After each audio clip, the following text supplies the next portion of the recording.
everybody, welcome back to my channel.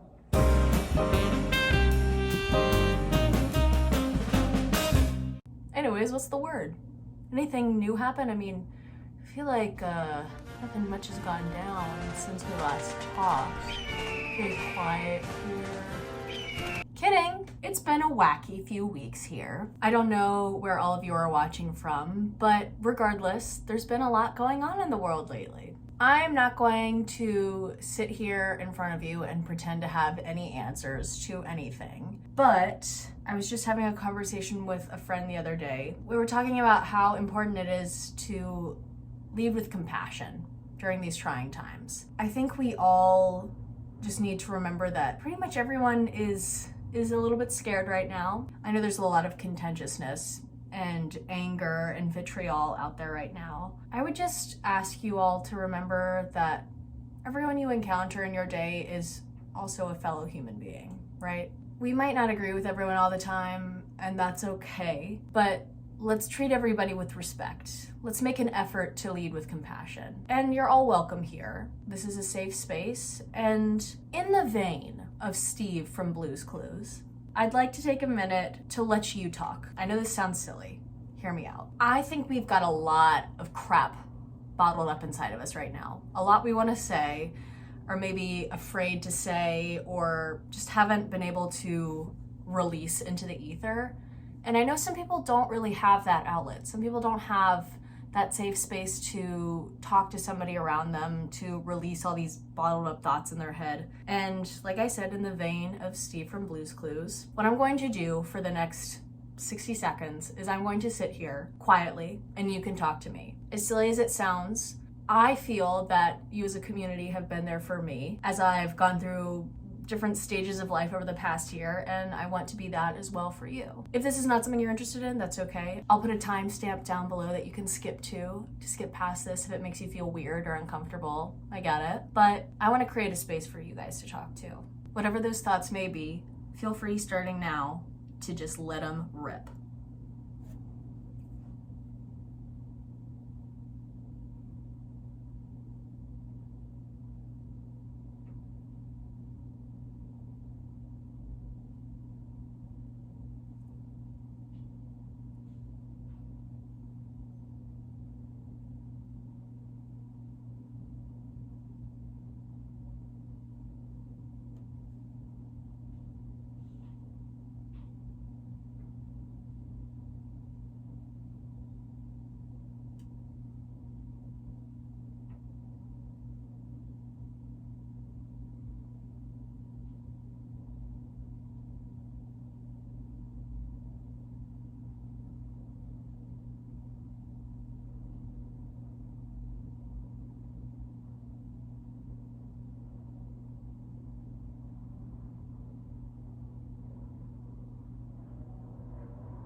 I don't know how that felt for you, but I feel better, even just having sat in silence for 60 seconds. And I hope that feels kind of like a warm embrace through the screen here, because that's what I want to share with you today. Anyways, enough of that. Let's talk about what we're getting into today.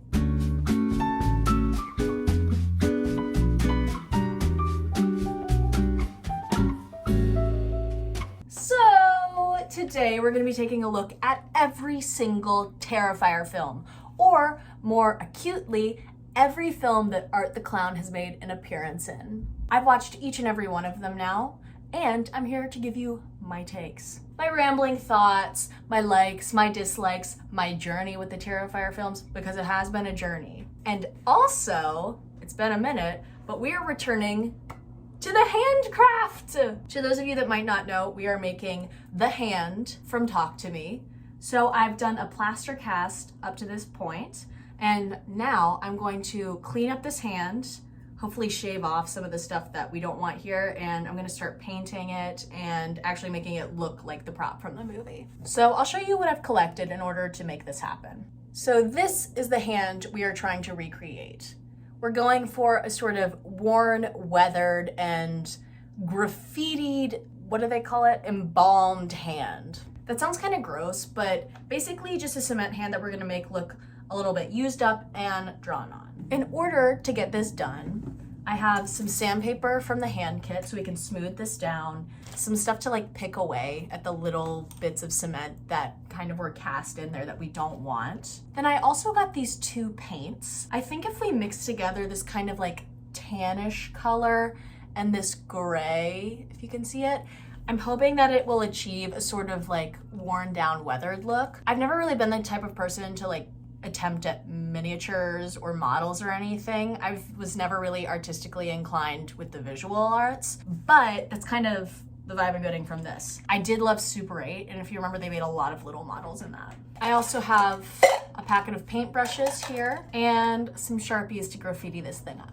So let's get down to it, and let's start chatting about Terrifier. My journey with Terrifier started a few years ago. As a serial scroller of the horror section on any given streaming platform, I had sort of encountered that iconic just face of Art the Clown a few years ago. And look, I'm a big fan of it and really anything clown adjacent, even though I'm like a little bit terrified of them. I just find them supremely creepy. So I was spooked at the idea of Art the Clown being like a whole concept of a movie. I didn't know at the time that was his name, but he just looked freaky as and I turned on Terrifier one day. I watched it up until about the point where that one iconic, disgusting, gross out scare happens in Terrifier, and at that point I shut off the movie. I said, I can't stand this.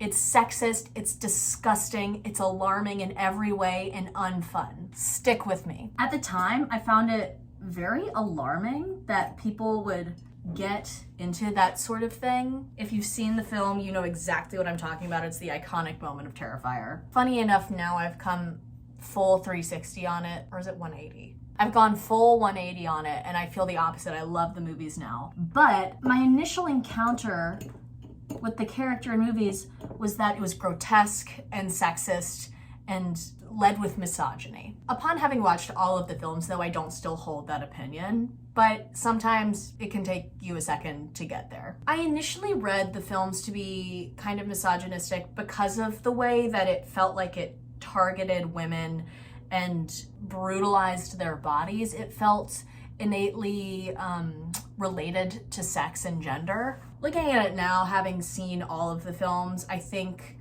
it's more of a joke of the horror trope itself, and it does not exclusively objectify or torture women in this way. It has kind of broken every boundary of what is acceptable to see in a horror movie, so I don't still feel that way. But after I quit watching it, I stepped away for probably at least 2 years. I didn't watch any of them again until a few months ago now. This past Halloween season, I thought it was finally time, because there's so much talk surrounding Art the Clown and the Terrifier movies, that I thought it was time to give them a real fair shake. I knew I didn't really give it a fair shot before, and just felt like it was time. I decided that I would stomach through them just to see what all the hubbub was about. Sorry, this is probably the most grating sound in the world. This time round, I didn't necessarily expect my take to be any different from the first time, so I thought if I'm gonna watch these, I'm gonna do them right in case I want this to be my only watch I ever have to do. I thought I might not want to revisit these movies, so let's do it the right way. So what I did was I searched up all of the movies that Art the Clown has made an appearance in, and I decided to watch those chronologically. I'm actually really glad that's how I approached this watch, because it's not really an anthology series. There is a sense of growth and build to each movie. That's not to say you couldn't watch them out of order. You definitely can, but I like watching the through line of them all, because there is, even if it's minimal, there is a through line. So when I researched Art the Clown and his appearances, I realized that his first movie he's in is actually not Terrifier, but All Hallows Eve, which came out in 2013. All Hallows Eve does not exclusively follow Art the Clown. He makes appearances in the movie along with other monster type creatures, but it's not exclusively about him. The history of it all is actually pretty interesting. If you're interested in that, I would look into podcasts with Damien Leone, as well as David Howard Thornton, who now plays Art the Clown, but didn't originally. The appearances of Art the Clown in All Hallows Eve are actually both just the composites of two short films that Damien Leone had made previously with this character he developed. These two shorts are called The Ninth Circle and Terrifier. I'm guessing you could probably find them independently on YouTube. I'll look into it and see if I can put a link here if that's possible. Personally, All Hallows Eve doesn't amount to all that much for me. It's a little bit chaotic and all over the place and is not nearly as strong as the three other Terrifier films. And in fact, I think you could even just watch the two shorts about Art the Clown and continue on through the series just as well. Now, these shorts were made with a friend of Damien Leone's. Art in this movie, or the shorts, was played by Mike Gianelli. He later stopped acting, and so they replaced him and recast him with David Howard Thornton in Terrifier. But that's not to say that Art is not just as effective as with David Howard Thornton's own interpretation. They're both deeply frightening. In fact, I'm the sort of horror viewer who is of the opinion that less is more a lot of the time. And so the first short film that Art appears in is actually, in many ways, more frightening to me than what it has become now. Now we all know Terrifier and Art to be all about gruesome, gory, torture porn bloodbaths. And it's to a degree that it's so ridiculous and outlandish that it becomes funny. It's more comedic than something you'd be scared of when you go to bed at night, if you know what I mean. But in this first short, The Ninth Circle, we watch Art the Clown sit in a small room with a woman who's late at night waiting for a train and just sit and watch her. He doesn't speak. He doesn't communicate with her. He does very little physically even, but it is so deeply uncomfortable and terrifying to me. Even then, the basics of what Art the Clown looks like are the same, but it's not quite as fleshed out, so you don't have the sharp jaw structure or really precise and finished look. But you get the same black and white makeup, the hat, the outfit. It's effectively the same. Right off the bat, I find this character to be supremely frightening in a fun way. And in a way that draws you in. You want to know more or see more from Art. Shocking to say about a guy in a clown suit that loves to smear his on the walls, but it's true. Anyways, having watched All Hallows Eve, I was off to the races and back in the game. I couldn't tell you what it was about this watch that made me so much more interested and open to these ideas than I was before, but something just clicked for me. I'm not gonna lie to you guys, within the gore and pus and disgustingness and depravity of it all, I sometimes may accidentally mix up little details of the movies. I will try my best to keep them separate, but they do kind of melt together, not because it's boring or uninteresting, but because just the level of filth in the movies is so specific and high that it starts to kind of just become one messed up unit in your head. It's also been a few weeks. There's white powder all over my things. If anyone comes in my room, it's gonna look like I'm doing drugs. I'm not. To be clear, I'm high off of the beauty of horror movies. So I'm in the painting phase. I'm just giving this a beige coat so far. Unfortunately, forgot to hit record.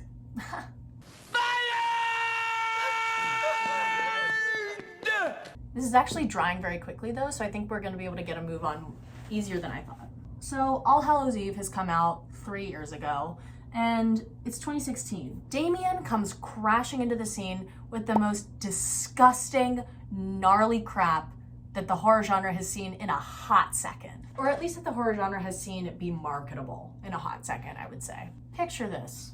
It's Halloween night in a college town, Hallow-weekend, if you will, and you're out on the town for a fun night with your bestie. Pretty innocuous, right? Wrong. We all know what Hallow-weekend is like in a college town. Everyone goes out, they party like crazy, they get a little bit sloshed, and then they wrap up the night by having some junk, passing out, and waking up super hungover. I would say that's the standard for Halloween night in a college town. Unfortunately, Tara and Dawn are not so lucky. So it's late, we're with Tara and Dawn, and they're wrapping up their evening. I like the idea to start at the end of Halloween rather than beginning. It's a little different, and I like that. Woo! Everyone's drank a little too much, and they now have to drive home. And luckily, being the responsible kids they are, for once it turned out to not be, to their benefit, they decide to try and sober up before driving home. Usually I would applaud. In this case, it's uniquely bad. So they go to their nearby pizza shop and get a slice to try and sober up and chill out a little bit before they have to head home. They're enjoying their slices when who should stroll in but Mr. Arthur? So this creepy clown walks right in as we watch from Tara's perspective. He sits at the booth opposite of them and proceeds to silently stare. Now, I cannot promise anything of what I would do if I was drunk, but I'm the kind of girl that would Get the out of there immediately. The major issue being it is Halloween night though, so you don't innately think something horrible is happening, right? Tara is certainly the more sober of the two, and she is deeply concerned about this. The correct response. Dawn seems to find everything to be a great old joke. She's hamming it up. She goes, "Look at him, he's so sexy." Goes, sits on his lap and takes selfies with him. Mistake. You've right pissed him off, love. Yeah, Art neither forgives nor does he forget. Tara is like rightfully disturbed and very uncomfortable with the whole situation, and they head out, having sobered up. But she realizes right after she leaves, she's gotta pee. This is the one time I will never say, "Go piss, girl." Piss yourself. I don't care. Don't go into the abandoned looking building next door that's getting bug bombed. The guy who's working at the building, like, regretfully lets her in, and he's like, "Fine, you can use the bathroom." Dude, you almost Kept her from getting killed. And so she goes in. Dawn's in the car, and she ends up hearing reports of massacres going on. Little do they know that there is a Absolutely grotesque bloodbath going on next door at the pizza shop where they've just left. Art isn't happy. Well, I guess he is because he's killing. There's some series of events. It may just have been that they were too drunk. I can't remember because, believe it or not, it's not the standout part of the movie. They realize they can't drive, so they've called Tara's sister to come get them, and she's on her way. Before she's able to get there, though, Art has taken Dawn. and Art has thought up the most creative way possible to let her meet her demise. Warning, this may be upsetting to some viewers. I don't remember if Art has Tara 2 captured or anything, but somehow, in front of her, he strings up her friend Dawn. Upside down. Takes a chainsaw, and from nether region to scalp just goes crazy, splitting Dawn in half. Revolting. I'm sure you can imagine why this was the final straw for me the first time I watched the movie. A girl's gotta have standards. I guess a girl doesn't have standards anymore, though. I don't know. Anyways, the whole film basically devolves into a cat and mouse game of pure misery. Spoiler alert, unfortunately, Art does get Tara.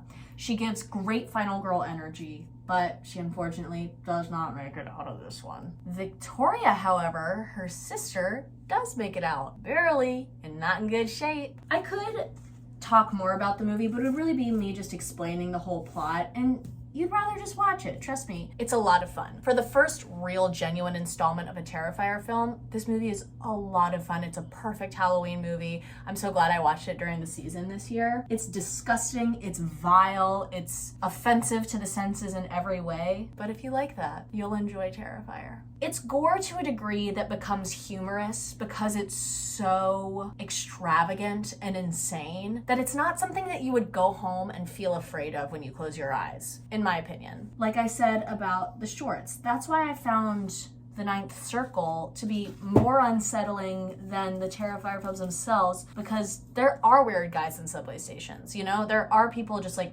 preying on you or waiting to in the shadows, and that's a little more frightening and upsetting to me than the gore itself. But if you have a weak stomach, I'll tell it to you firsthand. This is not gonna be the movie series for you. Anyways, that leads us up to the second installment, Terrifier 2. My favorite film in the franchise! It's Terrifier 2, where we get our new, modern, contemporary, iconic scream queen, Lauren Lavera. She plays our queen, Sienna. She's just a normal girl who's lost her dad. Or is she? Once again, we're in the same town. A few years later, it's Halloween night. Honestly, if I lived in this town, I would never go out on Halloween. Too much risk involved. Anyways, we follow Sienna as she gets ready to go out on the town for Halloween night, and she's making this kick like gladiator female action battle character outfit that we learn her dad had created before he passed. It is unfortunately implied that this family has lost their father to suicide. But over the course of the film, it seems like he was almost running from something. Like he knew something about him and his family that no one else knew, and he was preparing for, in a way. Sienna has a little brother named Jonathan who wants to go out on Halloween dressed as the Miles County Killer, Art the Clown. Everyone agrees that that is an incredibly inappropriate idea, considering in recent years, especially, it hasn't even been that long, he has brutally murdered people of the community. I'm with them. I think it's not a great move. But this kid, he's recently lost his dad. He's pretty disillusioned with the world. He wants to be macabre and grim and gothic.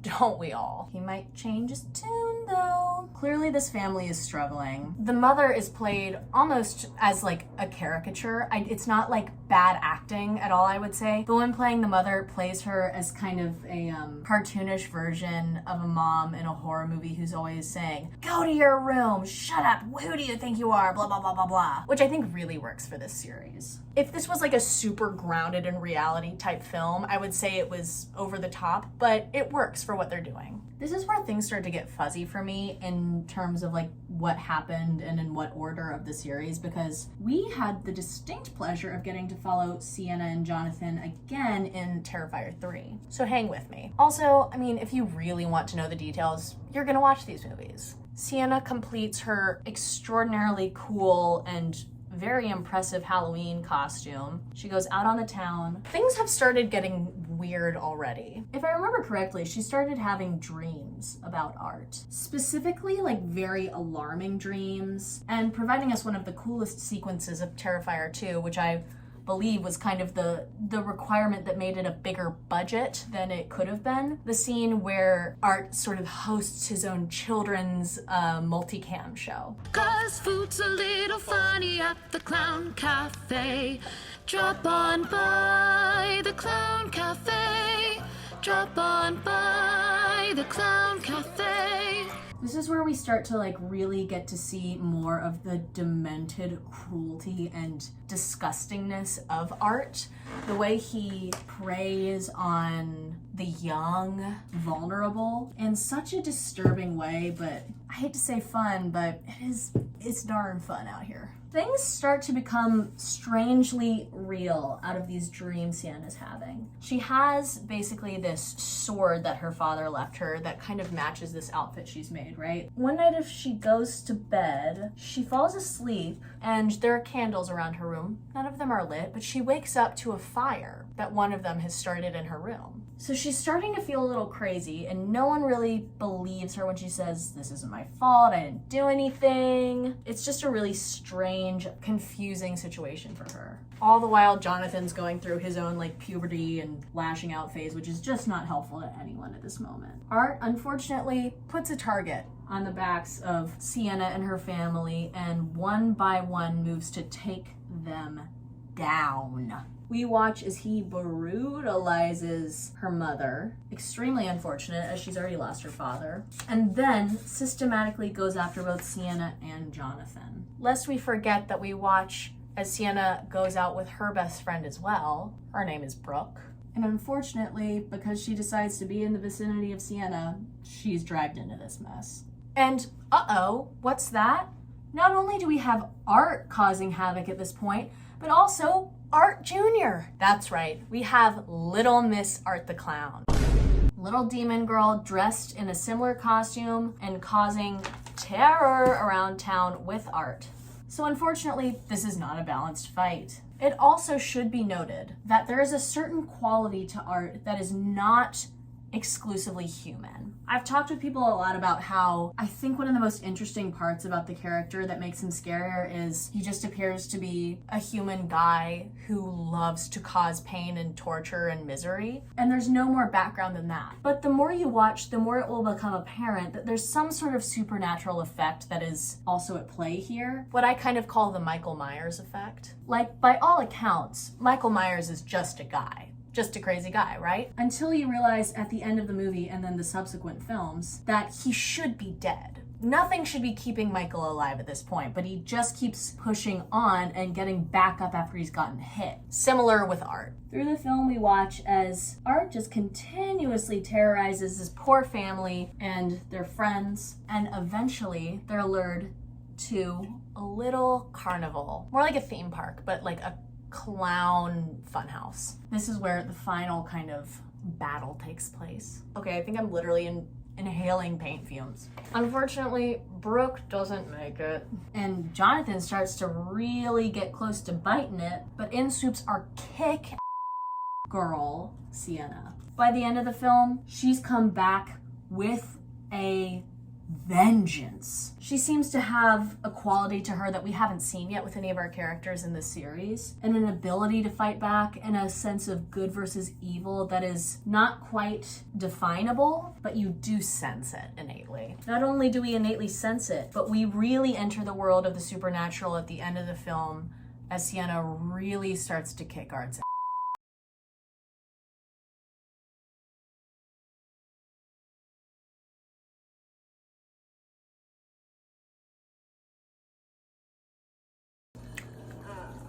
Intending to team. I feel nauseous. Is that the... Oh my god. Oh my god!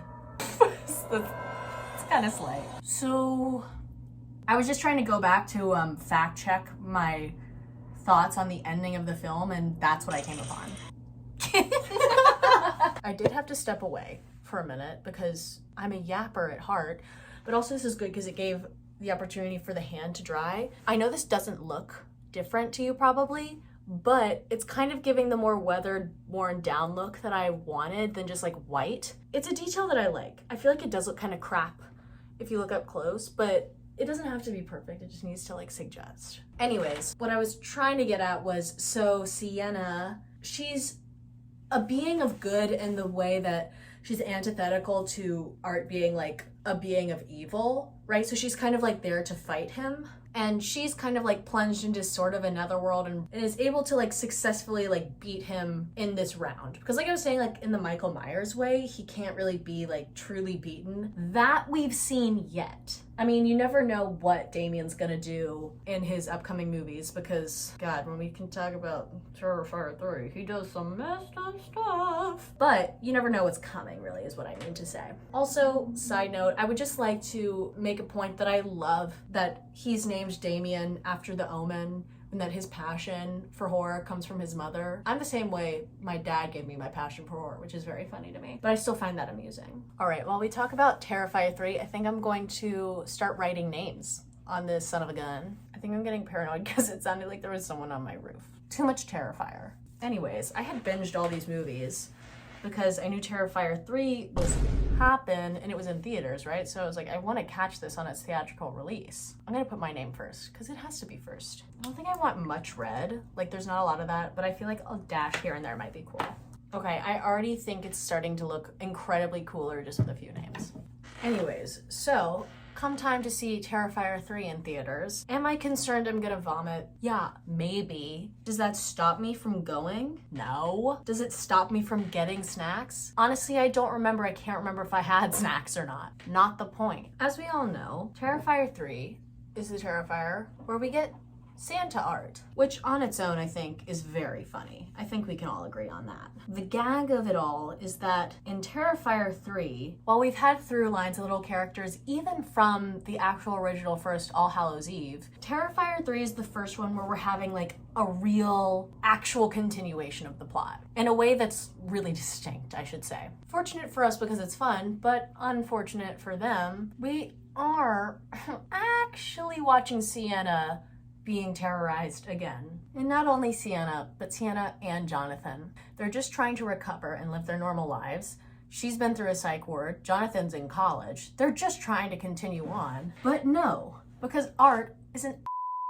It really does seem that Art is making it his personal mission to inflict pain, suffering, and misery on this poor little family. Not only are both the parents dead, not only have they been terrorized to the max, but now they have to live in constant fear. If you know anything about what Terrifier 3 turned out to be, you probably heard that the opening sequence is uniquely troubling in many ways. They do have a unique ability to find ways to top themselves with every movie in a way that is both impressive and upsetting, because I hate to think about what's going on in Damien's head, but I also want to know so desperately. Each time it seems like we lose a boundary too, where they find the ability to make the kills more personal and more upsetting. Like, now we've reached the point where we're mercilessly like disemboweling children. You know, we're pretending to be Santa. It gets gratuitous, but somehow more fun every time, which is hard to say because it's not something you would say you delight in or enjoy at any point, but it's so comical almost. Art is a cartoon of himself. To be honest, the things that stuck with me about Terrifier 3 were mostly in the final sequence and how much of a jerk Art is. He has Sienna tied up at a certain point and it's become a meme now, but he just keeps smacking her in the back of the head. It's just so rude. Give me your attention, baby. He literally could inflict pain, but he's just going doink. The funny thing about these movies is that, like, I look back on them and there's a lot I don't remember. But what I do remember is the feeling it gives me of having a disgusting but good time. And I think there's really something to be said about the company Bloody Disgusting producing these movies, because it really is right on the money. It's bloody and disgusting. And so much fun. I mean, who would think to tamper with a holiday like Christmas in such a way that we're getting just this horrifying torture? But it gives it such a weird flair of creativity and like whimsy almost, that it's a different take on the horror or the clown that we see in horror movies, and it makes it feel different. The main things I remember of Terrifier 3 are the final sequence where now Sienna's unfortunately extended family is being targeted and the torture becomes so much worse, it feels. It felt reminiscent of some of the work that was in Sinister 2. I'll tell you what, some rats are involved, or is it guinea pigs? Something of the sort. Some sort of rodent is involved, and it is upsetting. You hate to have to watch children be tortured in this way, but it becomes like this weird like vindictiveness you feel for Art, and like a likability about him and his caricature quality that made this new one so fun. I will say the story alone of the second film made it my favorite, because we continue to bring in sort of a magical quality, not only about Art, but about Sienna in the third film. I'm not gonna give it away because, especially as that's a newer release, I don't want to give away any of the major kills or what comes of any particular event. But I will say, adding in an element of holiday does make it feel fun. I like that we have a new horror Christmas film. I should make a note that this Terrifier movie does begin to verge on the sacrilegious per se, so maybe know that going in. And also, as they intend to top every film they make, this one, it does so. I know I haven't said much, but if you've seen any of these Terrifier movies, you know there's not much to say. It's all to be seen, if that makes sense. The gag of the movie is just being in a room, particularly with other people if you can swing it, and just listening to everyone's reactions. It's such a community experience. I've been actually very inspired by the Terrifier series, particularly with how Damien approached the whole series that he's created now, because he is so involved from the ground up, and especially when this series was starting, they were scrappy. This is another reminder that horror can be made at home. Up until Terrifier 3, Damien had done all of the special effects makeup himself. And I'm so like relentlessly charmed by the idea that this was like an at-home production. David Howard Thornton is just like a sweet theater guy. You know, these are all like achievable things for like other aspiring filmmakers out there. You can have an idea and make it happen. It might take a little while, but with effort and just like scrappiness, you can make your own horror movie that can take the world by storm. We saw it with the Blair Witch Project. We saw it with the Terrifier films now. And there are many more examples, but it's like these things are within reach. You can have an idea and let the creativity expound. Is that even a word? I don't know. I'm saying is, I find it inspiring to watch people have an idea and let it flourish and let the underdog kind of win, because that's what Terrifier has been. The big campaign this season has been that Terrifier 3 outsold Joker Folie à Deux. I did not say that well. Folie à Deux. Which, my controversial take is I did not hate it as much as everyone else did. However, the idea being, these aren't movies that are in competition necessarily. I don't think anyone's trying to say like they're even similar films, but something made with scrappiness from the ground independently, away from studios, can still succeed and have a dedicated fan base that loves the work. You can still find your audience anywhere, especially in the age of the internet. Honestly, guys, I think the paint fumes are getting to my head and I've kind of lost track of the thread of this conversation. That being said, I went through a full journey Of being a Terrifier hater to a complete Terrifier apologist and lover. I love everything about that series. I find it disgusting and a disgusting delight. That's my biggest takeaway. Terrifier, a disgusting delight. It's such a treat to go into the movies and see one of the Terrifier films because you see the love and care. You see the appreciation and the devotion to the horror genre. You see the character work. You see David Howard Thornton, his glee in playing this disgusting character. You just see everyone's passion coming through the project in a way that really, really works. I think that's one of the reasons people feel so connected to the Terrifier movies. It's a really wholesome takeaway from something so horrifying, but I do think it's true. This is obviously a late closeout to the Halloween season, but it has been a great Halloween this year. I got the chance to do so many fun things. I saw a live scoring accompanist play along to Nosferatu in concert this Halloween. I watched all of the Terrifier movies. I caught up on other horror. I did The First Omen, Daddy's Head, Grave Encounters. My sleeper hit of the year was probably Oddity, the same filmmaker that made Caveat, which I also loved when I watched it a few years ago. Honestly, I think this has been the year of indie horror for me, because indie horror that has stayed the course and remained in conversation for various reasons is really awesome. I love horror that we can be talking about for years and has hit the culture in a way that leaves a profound mark. It's something I love about the horror genre. It doesn't matter how old something is, we can still be talking about it decades later. And it's a genre that's so malleable and it changes so quickly often in trend and specifics of how movies are delivered that it's just something I'm always excited to see. And last but not least, here's our Talk to Me hand. I have not finished writing names on it. I'm gonna cover this bad boy up and I'll show you guys. Maybe I'll post a little short when it's completely done, but this is about what it looks like. We're gonna have it covered up to the brim with names. We have some cozy movie watching coming up since we are now in the holiday season, and I'm really excited to share those with you. Again, guys, I know probably most of you know this by now, but I have a Discord server. So if any of you are looking for a community to talk about movies, meet other artists, just meet new people, we welcome you there and we would love to have conversations with you. It's a great community already, small but burgeoning, and we'd love to add you to the roster. Again, guys, I know it's been a hard few weeks and it feels a little bleak out there, but hang in there, stick it out, we got this, and we'll make it out together. Thanks for watching again. Come join us in the Discord, and I can't wait to get cozy with you for our next video. Bye!